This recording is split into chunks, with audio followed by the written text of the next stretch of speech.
कभी कभी ऐसा होता था कि द हिंदू का पूरा एडिटोरियल पढ़ लिया और उसके बाद आई वाज लाइक कि मैंने क्या पढ़ा। ये होगा, सबके साथ होगा। बट उस जगह अगर आप टिक गए, उस जगह अगर आपने पेशेंस रखा, उस जगह आपने अगर सर्वाइव कर दिया, तो इस एग्जाम में भी सर्वाइव कर जाओगे। क्योंकि यूपीएससी की जो रेस है उसमें कभी भी कभी भी खरगोश नहीं जीतेगा। इसमें जीतने वाला ऑलवेज कछुआ ही होगा, जो स्लो बट स्टेडी रहेगा। लग जाते हैं 5 साल भी लग जाते हैं, 7 साल भी लग जाते हैं, 9 साल भी लगे हैं लोगों को एग्जाम क्लियर करने के लिए। लेकिन बिलीव में जब रिजल्ट आएगा ना, तो वो सारा सेक्रीफाइस आपको वर्थ लगेगा। आप पढ़िए लोगों के इंटरव्यूज। मैंने क्या किया कॉलेज के 4 साल में, I went through each and every interview of UPSC toppers on YouTube. Ira Singhal से लेकर टीना डाबी मैम तक सबके इंटरव्यूज मैंने देखे। For what? Just to know कि उन्होंने ऐसी कौन सी गलतियां की थी जिससे इनको इतना टाइम लग गया, और मुझे कौन सी गलतियां रिपीट नहीं करनी है। क्योंकि चाणक्य ने कहा है कि दूसरों के एक्सपीरियंस से जो सीखते हैं ना, वो जल्दी आगे आ जाता है। क्योंकि खुद सब कुछ अनुभव करके सीखने के लिए जिंदगी काफी छोटी है। I did the same. 4 साल में हर एक टॉपर का इंटरव्यू देख लिया, चीजें समझ ली कि ऐसी कौन सी चीजें जो इन सब ने की है, और ऐसी कौन सी चीजें हैं जो गलतियां हैं जो इन्होंने की और जो मुझे रिपीट नहीं करनी है।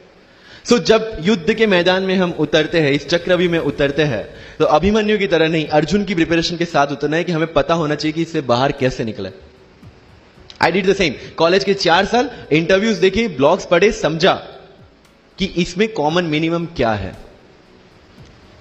वो जो कहानी अगर आपने सुनी हो कि शार्पनिंग द एक्स, रोज अगर आप पेड़ काटने के लिए जाते हैं तो you have to sharpen your axe, otherwise day by day आपकी जो एफिशिएंसी है वो कम होती जाएगी। 4 years in my college I sharpen my x, जिससे 1 साल में मुझे कहीं पे रुकना ना पड़े। This was the strategy.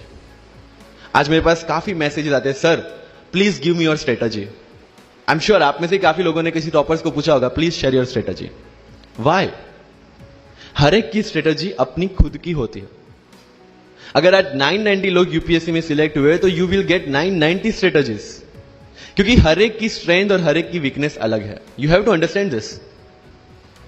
आप कभी डॉक्टर के पास जाते हैं बीमार होके, और कभी डॉक्टर को यह बोला है, सर जो आगे वाले पेशेंट को दी ना, मुझे वही मेडिसिन चाहिए। डिड यू से लाइक दैट? नो, क्योंकि उसकी बीमारी अलग है, मेरी बीमारी अलग है। सेम चीज विद यूपीएससी। आपकी स्ट्रेंथ और आपकी वीकनेसेस अलग है, किसी टॉपर की स्ट्रेंथ और किसी टॉपर की वीकनेसेस अलग है। Why should I walk on the same path, जबकि मुझे पता है कि वो मेरे लिए बना ही नहीं। I have to create my own path. मेरा यूपीएससी का जो बुक लिस्ट है वो अगर आप देखेंगे ना, तो यू विल फाइंड कि ये completely out of the box book list है। मैंने कभी लक्ष्मीकांत नहीं पढ़ी। आई नो यूपीएससी फ्रेटर्निटी के लिए ये बहुत बड़ा स्टेटमेंट है। I never read Shankar IAS. I never read Yojana. I never read Kurukshetra. I didn't do writing practice for mains. मैंने मेंस में GS2, GS3, GS4 का एक पेपर, एक ऐसे और ऑप्शनल का एक पेपर लिखा है। That's all about my writing practice. Because I knew what are my strengths and what are my weaknesses. Mains में 3 चीजें होती है, handwriting, speed and content. When I was so sure about my handwriting and my speed, why should I waste my time on writing the papers? Instead of that, I focused on improving my content. Getting my point? So if you are the aspirant की जिसको लगता है कि 3 घंटे में मेरे से paper finish नहीं होता, then go for writing practice. Then write as much as you can because you need that. But किसी टॉपर ने 50 पेपर लिखे हैं, 3 टेस्ट सीरीज ज्वाइन किया, इसलिए मुझे भी करना पड़ेगा। No, that is not the rule in UPSC. किसी ने ये टेस्ट सीरीज ज्वाइन की, मैं वहां चला गया, किसी ने वो टेस्ट सीरीज की, मैं वहां चला गया। No, you have to create your own path, and this was the biggest part of my UPSC preparation. सुनो सबकी, करो मन की। This is applicability of your mind. क्योंकि आपकी स्ट्रेंथ, आपकी वीकनेस आपसे ज्यादा अच्छा कोई नहीं जानता। आपके पेरेंट्स भी नहीं, आपका सबसे क्लोज टीचर भी नहीं। आपको 3 बार चीजें पढ़ के समझ में आती है, किसी को 5 बार पढ़ के समझ में आती है, किसी को 1 बार समझ में आ जाती है। But I want follow the same path जो आगे लोगों ने फॉलो किया है। वो मेरे लिए बना ही नहीं है। I have create my own path. Getting my point? Yes और नो? सो जो मजदूरी है वो सड़क पे एक इंसान 12 घंटे गड्ढा खोद के भी करता है, और एक टॉप कंपनी का सीईओ भी 12 घंटे दिमाग चला के मेहनत करता है। लेकिन how he is different from that person on the road? Because he uses his mind. In UPSC we are suppose to do the same. मुझे पता चला कि भाई लक्ष्मीकांत मेरी मेंस की रिक्वायरमेंट फुलफिल नहीं करता। प्रीलिम्स जैसे सर ने बताया was not into consideration. I know कि उसमें सिर्फ एक ब्रिज क्रॉस करना है, एक हर्डल क्रॉस करना है। अगर मैं प्रीलिम्स में 180 भी लेके आया, 190 इवन 200 भी लेके आया, तो मेंस में तो मैं सबके बराबर ही खड़ा हूं। Why to waste your time and energy on something which is just qualifying? Instead of that put your focus and energy to something, mains and interview, जिसकी वजह से आपको सर्विस मिलना है। Good marks in mains ensure that you are in the list, good marks in interview ensure that you get the service of your preference. Prelims is about quality, mains is about quantity. Prelims में always मेरा target एक ही था, जो भी test में देता था, जो भी मैं सॉल्व करता था, I just need to cross 120, that's all. जितना सेफली मैं 120 क्रॉस कर लेता था, I put the paper aside, क्योंकि आज तक यूपीएससी का कट ऑफ कभी 120 से ऊपर गया नहीं और जाने वाला नहीं है। That was very clear in my mind. So minimum risk लेके मैक्सिमम आउटपुट देना, वो प्रीलिम्स का काम था। एंड उसके लिए आपको सिर्फ प्रैक्टिस ही चाहिए। As sir said, there is no separate preparation for prelims. What I did, जनवरी तक मेंस ओरिएंटेड प्रिपरेशन, फरवरी से I started test series. Vajiram में जनवरी से टेस्ट सीरीज स्टार्ट हो जाती है। I started test series, I started revising the things and then prelims आ गया, दे दिया, खत्म। Even I am telling you, 27 of April को मेरा रिजल्ट आया सिविल सर्विस 2017 का। I got 570 rank. I was sure that I will get IPS, but again that IAS वाली चीज, तो फॉर्म फिलअप किया हुआ था। आई एम लाइक ओके चलो दे देते आई। सो 15-20 दिन तो सेलिब्रेशन में निकल गए। रिजल्ट आया, आईपीएस बन गए, अच्छा है, चलो सही। बाकी बचे थे मेरे पास 1 वीक 1.5 वीक, जिसमें से मेरे पास पढ़ना, तो पढ़ू क्या? आई टुक विजन 365, जिसमें से मैंने पढ़ना स्टार्ट किया, वो भी not with full heart, you know, क्योंकि एक बार जो आपका सेलिब्रेशन चल रहा है, एक सेंस ऑफ सिक्योरिटी आ जाती है। मैंने जैसे तैसे किया, लेकिन विजन में से इस बार कुछ पूछा नहीं, किसी में से कुछ नहीं पूछा 2018 में तो, but still I clear the prelims based on the last year preparation. मेरे साथ जिन्होंने 2018 की प्रिपरेशन की थी, जो 12 साल से 18 के लिए जो लड़ रहे थे, they couldn't clear the exam. Why? Because prelims is just a mind game, you have to understand that. सबसे अच्छी बात प्रीलिम्स में यह है कि आंसर आपकी आंखों के सामने है, जो मेंस और इंटरव्यू में नहीं है। So it's the most safest game. You just need to understand the trick which UPSC follows, where it can misguide you. तो अगर आपने यूपीएससी के पिछले 15-20 साल के पेपर आपने देख लिए, तो आपको समझ में आ जाएगा कि यहां पे गड्ढा है।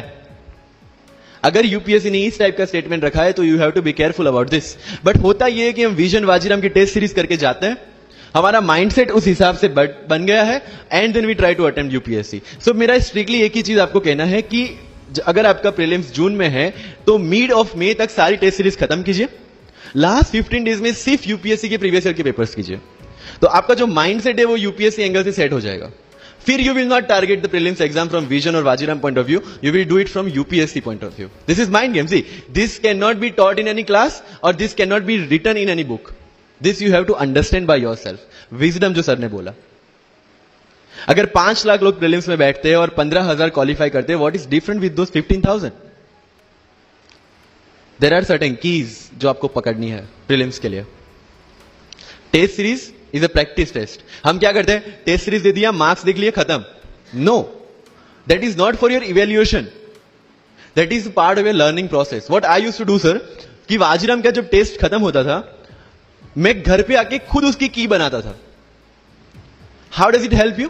It helps me to understand the entire topic again, 1 to 100 question, 100 topics, again you are revising. की में क्या होता है, जो 4 ऑप्शन दिए उसके इर्द गिर्द ही पूरा सॉल्यूशन देता है। जब आप गूगल पे पढ़ते हैं, you understand the whole topic again. तो अगर सेम टॉपिक में से कोई और क्वेश्चन भी आ जाता है, you have already revise the things. This is how you'll practice for prelims. अगर कहीं पे भी टाइम इन्वेस्ट कर रहे हो, you have to get optimum output out of that. लोग करंट अफेयर्स के नोट्स बनाते हैं न्यूज़पेपर पढ़ के। I never made any notes. Why?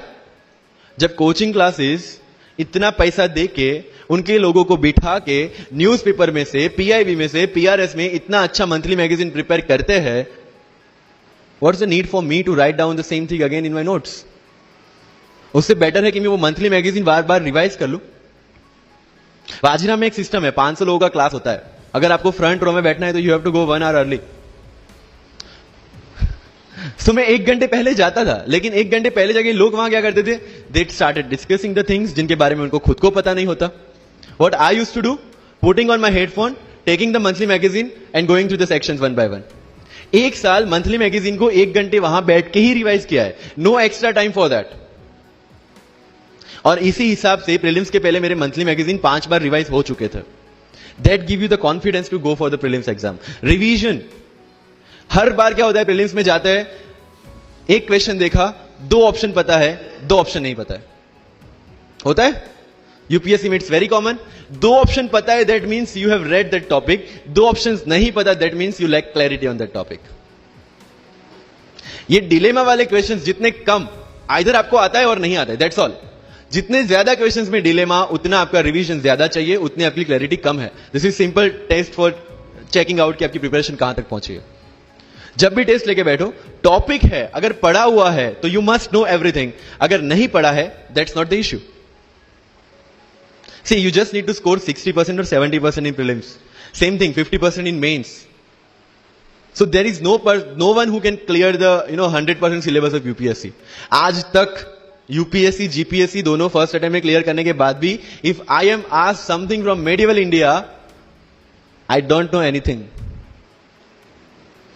पढ़ा ही नहीं मैंने, स्किप कर दिया। मुझे पता है कि अगर 2 क्वेश्चन पूछते हैं प्रीलिम्स में, why to invest such a time on that instead of मैं पॉलिटी और इकोनॉमी का रिवीजन ना करूं जिसमें से श्योर क्वेश्चन आने हैं, या फिर मैं इकोनॉमी और एनवायरमेंट ना पढ़ूं जिसमें से 15-20 क्वेश्चन श्योरली आने हैं। Why to waste some time on something which is very uncertain in exam? And believe me, जब मैंने मेडिवल छोड़ा, मैं सर के पास गया था, he might not remember, लेकिन मुझे याद है, मैं बोला सर मेडिवल पढ़ूं? बोलते क्वेश्चन पूछते तो नहीं है मेडिवल में, लेकिन मैं ये नहीं कहूंगा कि तुम मेडिवल मत पढ़ो, क्वेश्चन आ गए तो। एंड आई अंडरस्टूड सर, समझदार को इशारा काफी है। I left the portion and 2017 के प्रीलिम्स में एक भी क्वेश्चन मेडिवल से नहीं है। अब इसको आप लक बोलोगे, ये लक तब बना जब मैंने कोई डिसीजन लिया, समझ रहे हो, राइट? तो सी यूपीएससी, मैंने पहले भी अपने इंटरव्यूज में कहा और आज फिर से करा, it's just a mind game, it's just a mind game. चीजों को समझना है। मेंस में अगर मैंने आंसर राइटिंग नहीं किया तो I should not gate demotivated, because मुझे पता है कि मुझे उसकी जरूरत नहीं है। आपकी जरूरतें आपको पता होनी चाहिए कि आपको किस चीज में। I was very sure in my mind, अगर मुझे फर्स्ट अटेम्प्ट में क्लियर करना है तो मुझे कोचिंग चाहिए।